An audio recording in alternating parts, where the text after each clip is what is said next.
Hello, everyone. This is Talk for Glory, episode 218. Yes, we are 218 episodes into Talk for Glory. We are, like a week off of the Royal Rumble. And we are 10 days into the second month of the year, February. It may be February, but it is a new beginning for some people, just like it is a new beginning for New Japan Pro Wrestling. And as you guys already know, there is a show coming up. It is New Beginning itself. And you guys already know that where there's a podcast, there's predictions. Where there's predictions, there's Talk for Glory. But before I even dive into that, introduction is always a must. I'm Enigma B4. This is episode 218. And I'm here to bring you New Japan Pro Wrestling's New Beginning in Osaka. Predictions. So, similar to some other Talk for Glory videos, you guys may know sometimes we do the full card. Sometimes we do Champions Edition. This time, we're going with Champions Edition. So to start us off, we have the IWGP Junior Heavyweight Tag Team Championships. Ichiban Sweet Boys, TMDKs, Kosei Fujita, and the Lim Reaper Robbie Eagles versus, no, not Roppongi Vice. No, not Roppongi 3K. It is Roppongi Revice. Or as I like to call them, RV3. I like to call them Roppongi version 3. It is Rocky Romero and Yo. Also, I claim Rocky Romero as leader of Chaos. You guys can claim someone else. I don't care. This is Ichiban Sweet Boy's first tag team title defense. But we've seen people lose off of their first title defenses.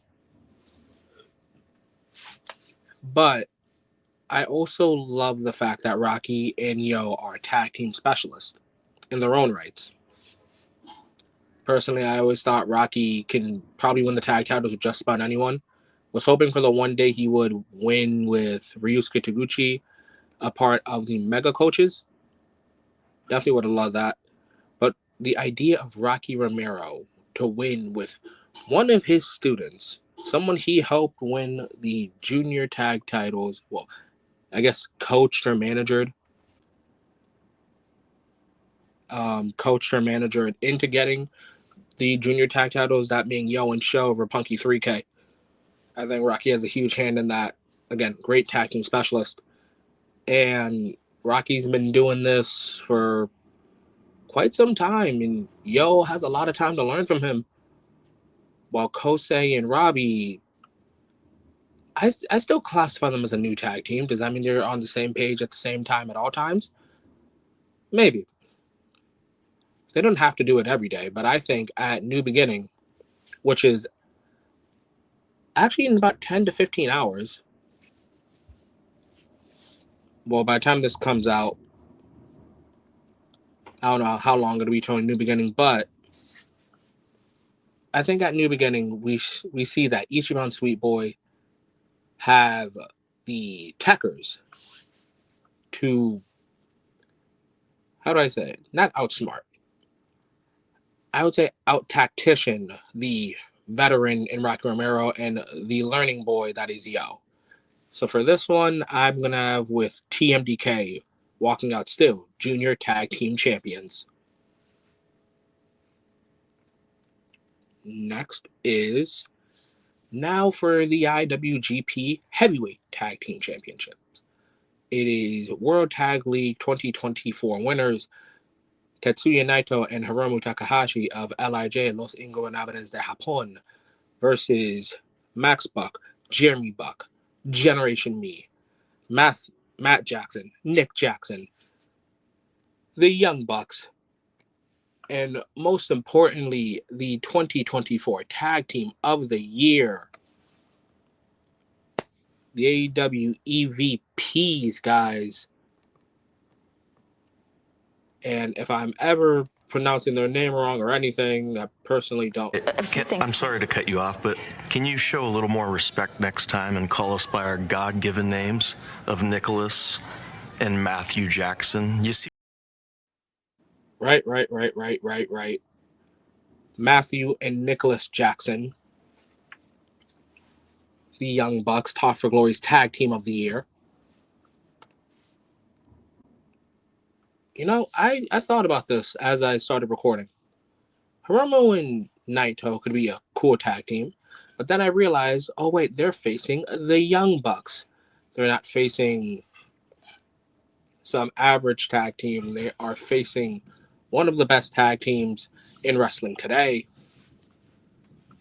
And I don't think the Young Bucks came here to just win at Wrestle Dynasty in the Tokyo Dome and to lose in Osaka.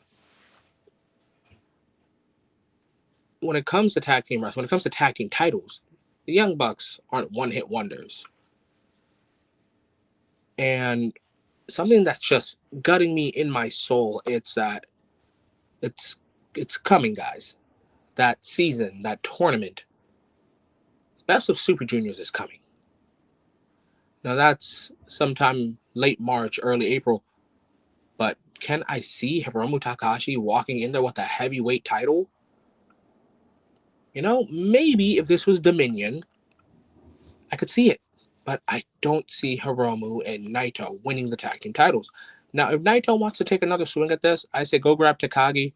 He is badass enough to win the heavyweight tag titles. He's already former junior tag team champion.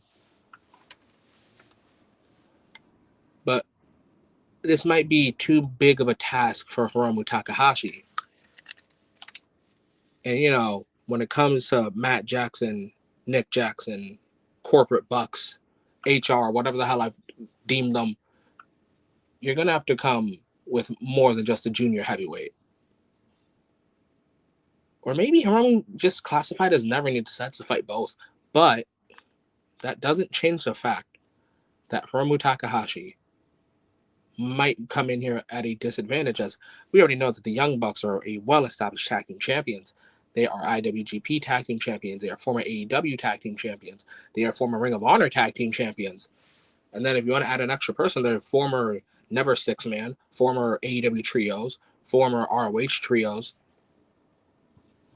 And although Naito is a team player, he's a faction leader, for God's sake, I don't think Naito knows his team well enough to help secure the tag team titles. After all, he did win the tag titles with Sonata and then briefly after lose them to Dangerous Tekkers. So who knows? Maybe this is Naito trying to reclaim tag team gold for LIJ. But that all being said, I have to go with the Young Bucks winning. Now, if I have to say, hey, who would I have the Young Bucks face after this? I would say TMDK.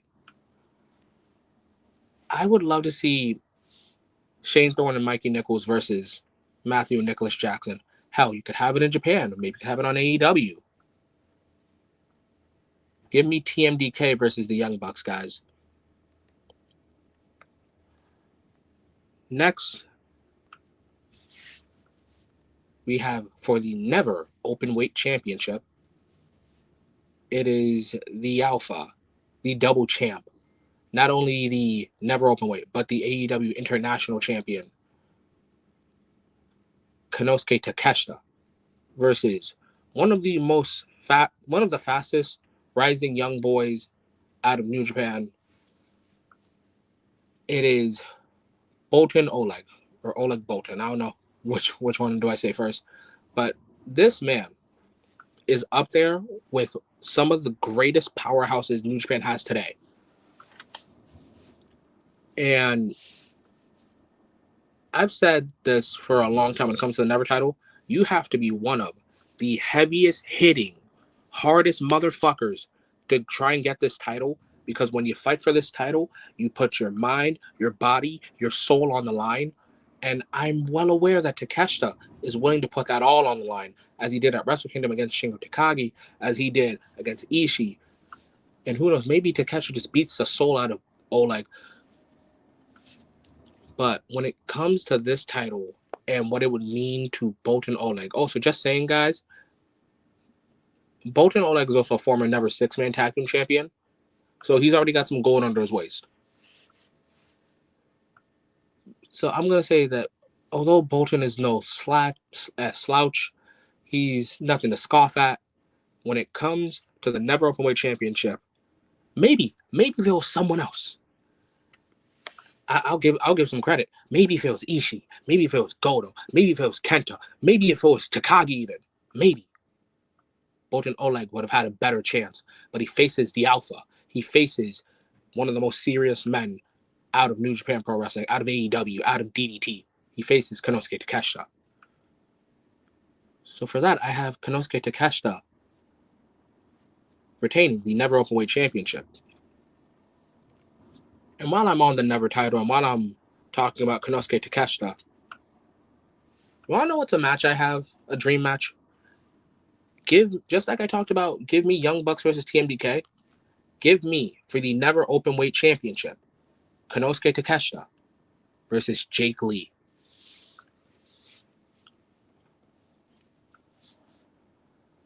Also, I know it seems like I'm speed running here, guys, but there's only about five title matches I gotta talk about.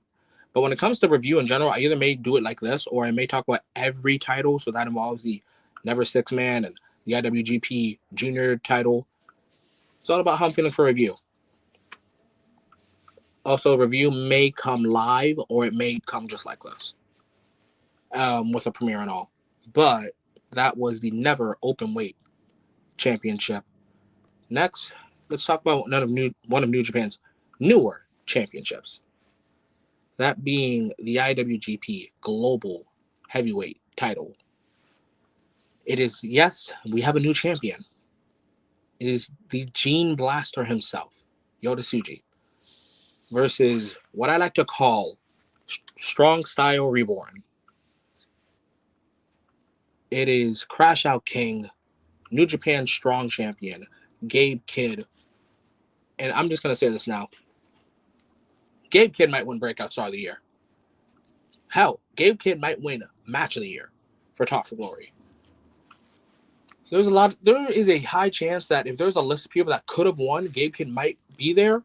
But let me tell you guys, Gabe Kidd is fighting for his life because he saw the awards and he said, hey, why isn't my name up there?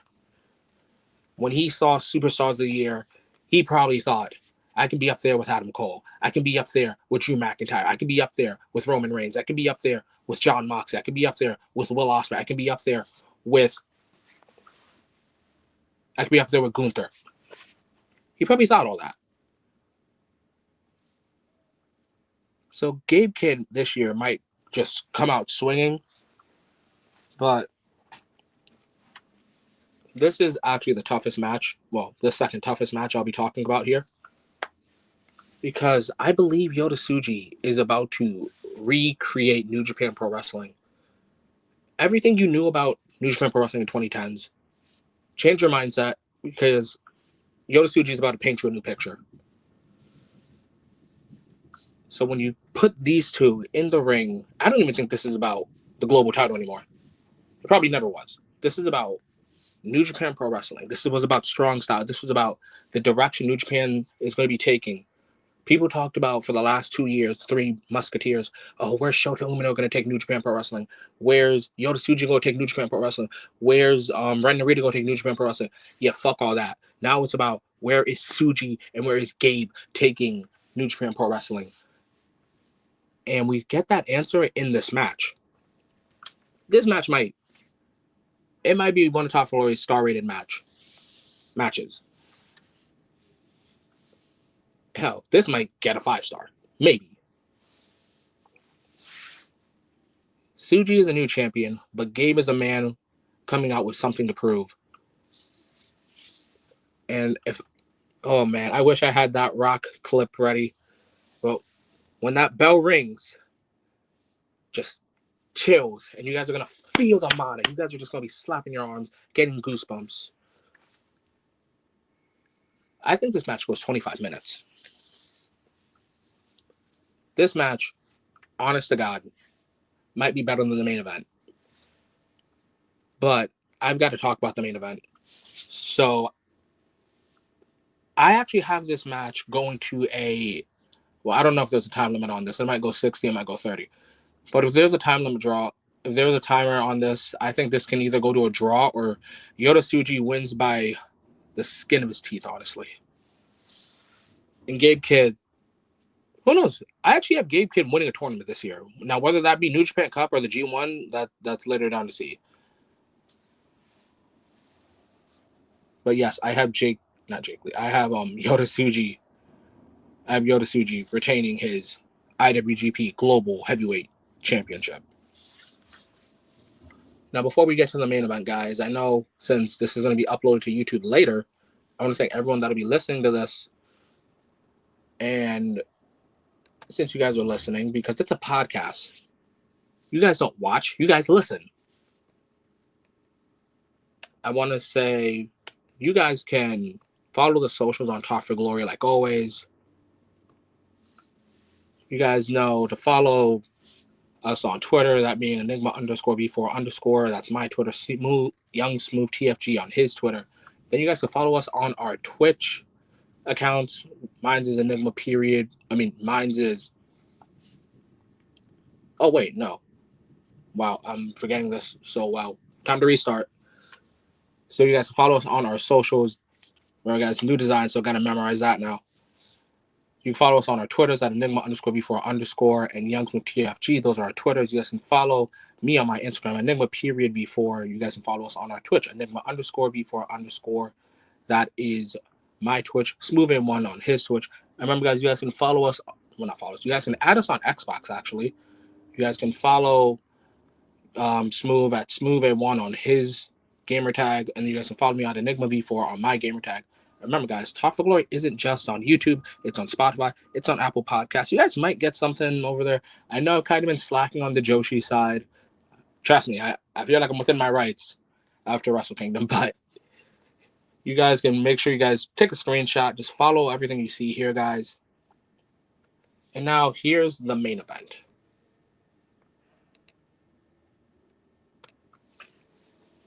It is for the IWGP World Heavyweight Championship. It is Tackers himself, the greatest British technical wrestler ever. It is the leader of TMDK, the front man, if you will, Zack Sabre Jr. versus a man who's been on a journey, a never-ending story, to be always the bridesmaid but never the bride. It is Hiroki Goto, the man that a lot of people claim to be never good enough for the world title. This show is called New Beginning, but for Hiroki Goto, I call this the last chance. For about 9 years, this man has been chasing the world title. He's faced Okada multiple times. Whoa.